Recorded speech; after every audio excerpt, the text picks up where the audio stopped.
Hello friends, welcome to the ISNA e-medical classes. Today we will discuss about a topic that is diabetes mellitus. First we will discuss about the introduction of the diabetes mellitus, a group of metabolic disease. Diabetes mellitus जो होता है ये cluster of disease है, मतलब इसमें बहुत सारी problems जो होती हैं वो एक साथ में होने का चांसेस रहता है. It is characterise by high blood sugar level.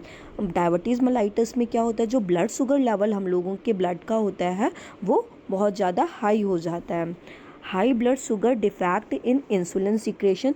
जब हमारा ब्लड शुगर लेवल हाई हो जाता है तो ये क्या डिफेक्ट करता है, ये इंसुलिन का जो सिक्रेशन होता है हमारे पैनक्रियास से उसमें ये डिफेक्ट कॉज करता है. Primarily it is identify as sweet urine. जब इसको हम पहले नहीं जानते थे तो इसको क्या बोला जाता था, हम स्वीट यूरिन के जैसे हम बोलते थे, क्योंकि क्या होता है जब डायबिटीज़ मेलाइटस होता है तो यूरिन से बहुत ज़्यादा शुगर एक्सक्रीट आउट होता है. इस वजह से हम इसको पहले स्वीट यूरिन जैसे आइडेंटिफाई किया गया था. Elevated blood sugar level lead hyperglycemia that spill glucose in urine. इसमें क्या होता है, ब्लड का जो लेवल है वो ब्लड शुगर का लेवल जो है वो एलिवेट हो जाता है. जब ब्लड शुगर का लेवल एलिवेट हो जाता है तो वो क्या करता है, यूरिन में बहुत ज़्यादा ग्लूकोज को सिक्रेट आउट करने लगता है. क्योंकि जब हाइपरग्लाइसीमिया की कंडीशन हो जाएगी तो क्या होगा, वो कहीं ना कहीं से जो ग्लूकोज होगा वो निकलेगा ही ना. तो फिर यहाँ पे क्या हो जाता है, जो शुगर से क्या होती है वो यूरिन के थ्रू पास आउट होने लगती है, इसलिए इसको स्वीट यूरिन भी बोला जाता था. In normal case blood sugar level are control by insulin. Normal cases में क्या होता है, जो इंसुलिन हमारे पेनक्रियास से सीक्रेट होता है वो ब्लड शुगर को कंट्रोल करके रखता है.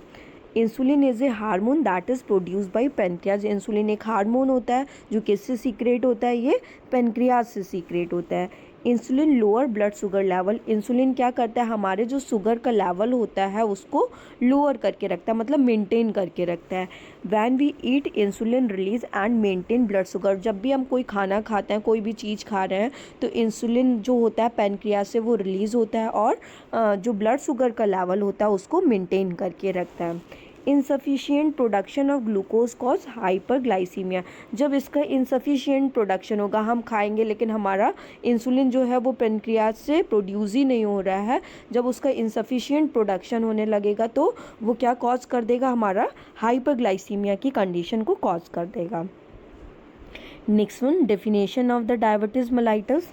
Diabetes mellitus is a group of metabolic disease characterized by hyperglycemia, result from defect in insulin secretion, insulin action or both. Diabetes mellitus में क्या हो रहा है, ये क्या है, एक ग्रुप ऑफ मेटाबॉलिक डिजीज़. मैंने पहले ही बताया इसमें क्या हो रहा है, बहुत क्लस्टर और प्रॉब्लम्स जो हैं वो एक साथ में होती हैं. Characterise by hyperglycaemia. इसमें जो क्या कंडीशन आ रही है, हाइपरग्लाइसीमिया की कंडीशन आ रही है, मतलब जो ग्लूकोज का लेवल है वो कैसा हो जाता है, इंक्रीज़ हो जाता है. Resulting from defect in insulin secretion. जब ग्लूकोज का लेवल इंक्रीज़ हो जाता है तो वो क्या डिफेक्ट कर देता है, जो इंसुलिन का सीक्रेशन पेनक्रियाज से हो रहा है उसमें ये डिफेक्ट कॉज कर देता है. Insulin action. जब इंसुलिन का सीक्रेशन नहीं होगा तो उसका एक्शन अपने आप ही होना बंद हो जाएगा, या फिर बोथ, या फिर इंसुलिन सिक्रेशन की कंडीशन भी हो सकती है, इंसुलिन एक्शन की भी कंडीशन जो है वो प्रोहिबिट हो सकती है, या फिर दोनों की कंडीशन हो सकती है. मतलब इंसुलिन सिक्रेशन भी नहीं होगा और इंसुलिन का एक्शन भी नहीं होगा. If diabetes mellitus is for prolong time it may lead failure और multiple organs as heart, kidney, eyes. अगर डायबिटीज़ मेलाइटस जो होता है ये बहुत टाइम के लिए रहता है तो ये क्या कॉज कर सकता है, ये मल्टीपल ऑर्गन फेलियर कर सकता है, मतलब बॉडी के बहुत सारे सिस्टम को ख़राब कर सकता है. क्या कौन कौन से सिस्टम, जैसे कि हार्ट को ख़राब कर सकता है, मतलब हमारे कार्डियोवास्कुलर सिस्टम पे इम्पैक्ट करेगा, हमारे किडनी पे इम्पैक्ट करेगा. अगर डायबिटीज़ मेलाइटस जो होता है वो प्रोलॉन्ग टाइम के लिए होता है तो इसमें रीनल फेलियर के चांसेस होते हैं. आइज़ में भी ये प्रॉब्लम क्रिएट करता है, यहाँ पे रेटिनोपैथी होने के चांसेस रहते हैं आइज़ में. Next one, classification of the diabetes mellitus. जो डायबिटीज़ मेलाइटस है उसको 4 टाइप से क्लासीफाई किया गया है. कौन सा, type 1, type 2, juvenile diabetes mellitus and pregnancy induced diabetes mellitus, मतलब जस्टेशनल डायबिटीज़ मेलाइटस. टाइप 1 को हम क्या कहते हैं, इंसुलिन डिपेंडेंट डायबिटीज़ मेलाइटस। इसमें क्या जो पर्सन रहता है वो इंसुलिन के ऊपर डिपेंडेंट रहता है। जनरली अगर इन अर्ली एज बिलो 30, ये कब अकर होने के चांसेस रहते हैं, जब जो इंसान होगा वो 30 एज से कम होगा। इसमें ज़्यादा भी रह सकता है, लेकिन ऑनसेट ऑफ जो एज है वो कितना रहता है, हमेशा 30 ईयर्स समथिंग रहता है। बॉडी ओबीज, इसमें क्या रहता है, जो पर्सन होता है वो बहुत ज़्यादा ओबीज हो जाता है, मतलब फैटी हो जाएगा। Autoimmune beta cell destruction, इसमें क्या होता है, ऑटो इम्यून डिसऑर्डर होता है। इसमें क्या होने लगता है, बीटा सेल्स जो पैंक्रियाज में प्रेजेंट रहती हैं उनका डिस्ट्रक्शन होने लगता है। जब बीटा सेल्स का डिस्ट्रक्शन होगा तो वो इंसुलिन को प्रोड्यूस नहीं कर पाएंगे। जब इंसुलिन प्रोड्यूस नहीं होगा तो क्या होगा, जब इंसुलिन प्रोड्यूस ही नहीं हो रहा है तो ब्लड में ब्लड शुगर का लेवल बढ़ जाएगा। Next one, type 2 mellitus. Type 2 mellitus में क्या है, नॉन इंसुलिन डिपेंडेंट, ये जो होता है ये इंसुलिन के ऊपर डिपेंडेंट नहीं रहता है। ऑनसेट आफ्टर 40 ईयर्स, इसमें ज़्यादातर देखा जाता है ये 40 ईयर्स के बाद में होता है। Beta cell overproduce insulin, इसमें क्या होता है, जो बीटा सेल्स जो होती हैं वो ओवर प्रोडक्शन करने लगती हैं इंसुलिन का। जब बीटा सेल ओवर प्रोडक्शन करेंगी इंसुलिन का तो इंसुलिन क्या होगा, ब्लड के अंदर रह जाएगा। जब ब्लड के अंदर जो शुगर लेवल होगा वो इंक्रीज़ होने लगेगा तो क्या हो जाएगा, डायबिटीज़ मेलाइटस होने के चांसेस रह जाते हैं। ये जो है ये मेजॉरिटी में देखा जाता है, मतलब 90% जो केसेस आते हैं वो non insulin dependent diabetes mellitus के आते हैं। No requirement insulin to sustain life, इसमें इंसुलिन की रिक्वायरमेंट पूरी लाइफ के लिए नहीं होती। जैसे अगर इंसान का ग्लूकोज लेवल स्टार्टिंग में बढ़ा तो वहाँ पे हम इंसुलिन दे देंगे और उसके बाद वो मेडिसिन्स के ऊपर डिपेंडेंट हो जाता है अगर उसको रिक्वायर्ड होता है। जेनेटिक इन्फ्लुएंस, ये ज़्यादातर जेनेटिक रीजंस की वजह से होता है। Next one, juvenile diabetes mellitus, ये क्या रहता है, ये क्रोनिक कंडीशन होती है डायबिटीज़ मेलाइटस की। अ chronic condition in which the pancreas produce little और नो इंसुलिन, इसमें क्या रहता है, जो पेनक्रियाज होता है वो थोड़ा अमाउंट में इंसुलिन प्रोड्यूस करेगा या फिर बिल्कुल इंसुलिन को प्रोड्यूस नहीं करता है, तो यहाँ पे क्या हो जाता है, juvenile diabetes mellitus. Next one, pregnancy induce diabetes mellitus, वो डायबिटीज़ मेलाइटस जब जो फीमेल है वो प्रेग्नेंट है उस टाइम पे हो रहा है, उसको क्या कहते हैं, प्रेगनेंसी इंड्यूस डायबिटीज़ मेलाइटस, या फिर इसको जेस्टेशनल डायबिटीज़ मेलाइटस भी बोलते हैं। Next one, aetiology of the diabetes mellitus is insufficiency of insulin, जब इंसुलिन है जो वो प्रोड्यूस ही नहीं हो पा रही, मतलब वो सफिशिएंट अमाउंट में ही नहीं है, तो उसके होने के चांसेस रहते हैं।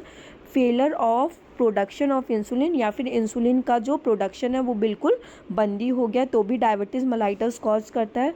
Use of insulin prohibited by some antagonist factor, अगर हम इंसुलिन जो है हमारे अंदर बन भी रही है लेकिन कुछ हमारे बॉडी के फैक्टर्स ऐसे हैं वो इंसुलिन को प्रोहिबिट कर देते हैं, मतलब जहाँ पे उसको सेल्स पे काम करना चाहिए वो सेल्स पे काम नहीं करती है। जैसे कि क्या फैक्टर्स हो सकते हैं, growth hormone from anterior pituitary gland, जो ग्रोथ हार्मोन होता है एंटीरियर पिट्यूटरी ग्लैंड से रिलीज़ होता है वो भी इसको प्रोहिबिट कर सकता है, मतलब जहाँ पे इंसुलिन को काम करना चाहिए वहाँ पे इंसुलिन काम नहीं करेगी। Next one, destruction of insulin cell, pancreas में जो इंसुलिन सेल्स हैं मतलब बीटा सेल्स जो हैं वो डिस्ट्रक्ट हो गई हैं तो भी ये डायबिटीज़ मेलाइटस होने के चांसेस रहते हैं। हेरिडिटरी, मतलब अगर कोई जेनेटिकली अगर किसी हमारी फैमिली में किसी को है तो भी हमको डायबिटीज़ मेलाइटस होने के चांसेस हैं। कंजेनाइटल, या फिर मदर से जो है वो बेबी में आने के चांसेस रहते हैं। इम्पेयर्ड ग्लूकोज टॉलरेंस, अगर इंसान का जो पर्सन है वो ग्लूकोज टॉलरेंस लेवल उसका नहीं है तो भी यहाँ पे डायबिटीज़ मेलाइटस को वो कॉज कर सकता है। Next one, blood sugar level, blood sugar level में क्या होता है, हम ब्लड शुगर लेवल को किस में मेज़र करते हैं, ज़्यादातर मिलीग्राम पर डेसीलीटर में। अगर नॉर्मल ब्लड शुगर लेवल होगा फास्टिंग के टाइम पे तो वो समथिंग कितना रहता है, 72, और मैक्सिमम कितना हो सकता है वो 100, और अगर उसको खाना खाए हुए 2 घंटे हो गए मतलब पोस्ट मील हो गया उसको 2 आवर्स लिए हुए तो वो कितना रहेगा, लेस देन 140 मिलीग्राम पर डेसीलीटर। अगर कोई पर्सन प्री डायबिटिक है तो उसका जो वो होगा ग्लूकोज का लेवल 101 से लेकर 125 मैक्सिमम जा सकता है। और अगर उसको 2 आवर्स हो गया पोस्ट प्रेंडियल मील वाला तो उसका जो ब्लड शुगर होगा वो 140 से 200 समथिंग रह सकता है। अगर किसी को डायबिटिक है तो वो फास्टिंग की कंडीशन में उसको समथिंग कितना रहना चाहिए, लेस देन टू 126। और यहाँ पे अगर उसको मील लिए हुए हो गया 2 आवर्स तो उसका कितना रहना चाहिए, less than to 200। Next one, sign and symptoms, decrease permeability of cell membrane, accumulation of glucose in cell. अगर हमारा जो सेल का परमिएबिलिटी है वो डिक्रीज हो जाता है तो क्या हो जाता है, ग्लूकोज जो होता है हमारे सेल के अंदर एक्यूमुलेट कर जाता है। तो यहाँ पे क्या हो जाएगा, जब सेल के अंदर ग्लूकोज एक्यूमुलेट कर जाएगा तो पर्सन जो होता है वो ओबीज दिखने लगता है। नेक्स्ट वन, पॉलीयूरिया भी होता है पर्सन को। पॉलीयूरिया मतलब इंक्रीज क्वांटिटी ऑफ यूरिन, जो पर्सन होगा वो फ्रिक्वेंट वे में यूरिन पास आउट करेगा, मतलब बहुत जल्दी जल्दी यूरिन के लिए जाएगा और जो यूरिन की क्वांटिटी है वो भी इंक्रीज हो जाएगी। नेक्स्ट वन, पॉलीडिप्सिया, और पर्सन को एक्सेसिव थर्स्ट लगेगी, मतलब बहुत ज़्यादा फ्रिक्वेंट अमाउंट में वो पानी को पिएगा क्योंकि वो बार बार यूरिन के लिए जा रहा है। क्यों यूरिन पास आउट हो रही है, क्योंकि उसको बहुत ज़्यादा प्यास लग रही है। जब वो पानी ज़्यादा पिएगा तो वो क्या करेगा, फ्रिक्वेंट यूरिन पास आउट करेगा। Next one, polyphagia, excessive appetite, मतलब पर्सन जो होगा उसको एक्सेसिव अमाउंट में थोड़े थोड़े टाइम बाद में भूख लगना स्टार्ट हो जाएगी। Deposition of lipids in wall, इसमें क्या हो जाता है, जो हमारे ब्लड वेसल्स हैं उनके वॉल्स में क्या डिपॉजिट होने लगता है, लिपिड होता है वो डिपॉजिट होने लगता है, जिसकी वजह से पर्सन जो होता है वो फैटी दिखने लगता है।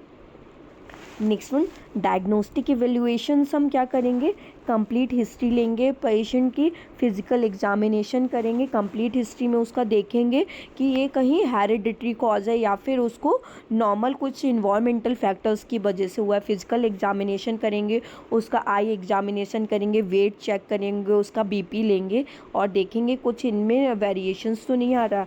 ब्लड टेस्ट करेंगे, ब्लड टेस्ट कैसे कैसे कर सकते हैं, फास्टिंग शुगर लेंगे, पोस्ट प्रेंडियल शुगर लेंगे, कोलेस्ट्रॉल का लेवल भी चेक करेंगे, ग्लाइकोसाइलेटेड हीमोग्लोबिन चेक करेंगे, मतलब इसमें हम पूरे ब्लड स्ट्रीम में देखेंगे कितना amount of blood glucose present है। नेक्स्ट वन, यूरिन टेस्ट करेंगे, यूरिन टेस्ट में देखेंगे कितना अमाउंट ऑफ जो ग्लूकोज है वो यूरिन के थ्रू पास आउट हो रहा है।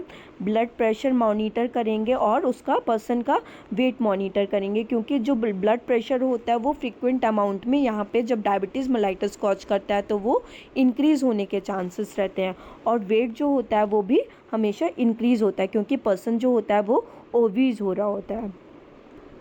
Next one, management, dietary management करेंगे हम पेशेंट का, उसमें हम low energy weight reducing diet देंगे, मतलब उसमें एनर्जी कैसी रहे, लो रहे और उसका वेट जो है वो रिड्यूस करे, हम ऐसी डाइट देंगे। Diet should be in high in carbohydrate and low in fat, diet हमें कैसी देनी है, जो कार्बोहाइड्रेट कैसा करे, ज़्यादा हो जिसमें, और फैट कैसा हो वो लो हो, क्योंकि वहाँ पे पर्सन जो हो रहा है वो कैसा हो रहा है, ओबीज हो रहा है, इसलिए हम उसे लो फैटी डाइट देंगे। मेडिकल मैनेजमेंट में क्या करेंगे, उसे ओरल हाइपोग्लाइसीमिक्स ड्रग्स प्रोवाइड करेंगे अगर पेशेंट नॉन इंसुलिन डिपेंडेंट है, जैसे कि हम उसे मेटफॉर्मिन जो टैबलेट है वो प्रोवाइड कर सकते हैं। इंसुलिन में क्या प्रोवाइड करेंगे, उसको शॉर्ट इंसुलिन प्रोवाइड करते हैं, इंटरमीडिएट करते हैं और लॉन्ग एक्टिंग इंसुलिन प्रोवाइड किए जाते हैं। जो इंसुलिन प्रोवाइड किए जाते हैं वो डिपेंड करता है कि पर्सन कैसा है, मतलब उसका डायबिटीज़ का लेवल वो कैसा है, ब्लड शुगर उसका कैसा है, उसके अकॉर्डिंग हम उसको इंसुलिन प्रोवाइड करते हैं। Next one, dose of insulin, अगर किसी को बहुत ज़्यादा डायबिटिक है तो वो उसको something 30 to 40 unit of insulin हम प्रोवाइड करते हैं। एक्सरसाइज के लिए बोलेंगे पेशेंट को, क्या एक्सरसाइज कर सकते हैं, स्ट्रेचिंग करना है, वार्म अप करना है अपने आप को, वॉकिंग करना है, वॉकिंग समथिंग हमें 7 to 8 मिनट के लिए हमें बोलना है, और हमें वेयर फुट जो है ग्रास के ऊपर हमें पेशेंट को सजेस्ट करना है कि वो नंगे पैर और ग्रास के ऊपर चले, जिससे उसका डायबिटीज़ का लेवल हमेशा लो होने के चांसेस रहते हैं। नेक्स्ट वन, नर्सिंग मैनेजमेंट में क्या करेंगे, सिम्टम्स ऑब्जर्व करेंगे कि उसको हाइपरग्लाइसीमिया के क्या सिम्टम्स आ रहे हैं, मतलब पॉलीफेजिया हो रहा है, पॉलीडिप्सिया हो रहा है, ऐसे कंडीशंस आ रहे हैं, उनको हम ऑब्जर्व करेंगे, पेशेंट से हम पूछेंगे। इंसुलिन प्रिस्क्रिप्शन में प्रोवाइड करेंगे उसको। इंसुलिन प्रिस्क्रिप्शन में उसका देखेंगे इंसुलिन का टाइप कैसा है, शॉर्ट है कि लॉन्ग है कि इंटरमीडिएट एक्टिंग है, उसका स्ट्रेंथ कैसा है, स्पीसीज कौन सी है, मतलब क्या नेम है उसका। Next one, reduce blood sugar level, patient का ब्लड शुगर लेवल कैसे कैसे करके रिड्यूस कर रहा है, तो उसके लिए हमें एक चार्ट प्रिपेयर करना होता है कि डेली बाय डेली पेशेंट का कैसे करके ब्लड शुगर लेवल रिड्यूस हो रहा है। तो हमें उसको थर्ड डे पे या फिर हमें 7 वीक पे डे पे उसका ब्लड शुगर लेवल को चेक करना होता है एज़ पर द प्रिस्क्रिप्शन, जैसा उसका लेवल होता है उसके according. Next one, avoid weight gain, patient का वेट गेन होने के लिए अवॉइड करेंगे, इसके लिए उसको हमें क्या लो फैटी डाइट देना है। Next one, educate patient about benefit of exercise, patient को एजुकेट करेंगे कि एक्सरसाइज के क्या बेनिफिट हो सकते हैं, एक्सरसाइज डायबिटीज़ मेलाइटस के लिए कैसे करके हेल्दी है। Advice patient not to skip meal, पेशेंट को क्या एडवाइस करेंगे, उसको मील स्किप नहीं करना है। अगर वो मील स्किप कर देता है तो यहाँ पे क्या रहता है, हाइपोग्लाइसीमिया होने के चांसेस रहते हैं, इसलिए पेशेंट को एडवाइस करना है कि उसे कोई भी मील जो है वो स्किप नहीं करना है, उसे 2 आवरली कुछ ना कुछ खाते रहना है। Next one, teach insulin therapy, patient को इंसुलिन थेरेपी जो होगा वो टीच करेंगे अगर पेशेंट इंसुलिन डिपेंडेंट है तो, कि कहाँ पे लगाना है, कौन सा एरिया जो है वो फ्रिक्वेंट है, और हमें कंटिन्यूस वे में जो एरिया है वो उसको चेंज करते रहना है। Thank you so much class, that's all for today. If you like my video, kindly subscribe my channel and do like and comment below.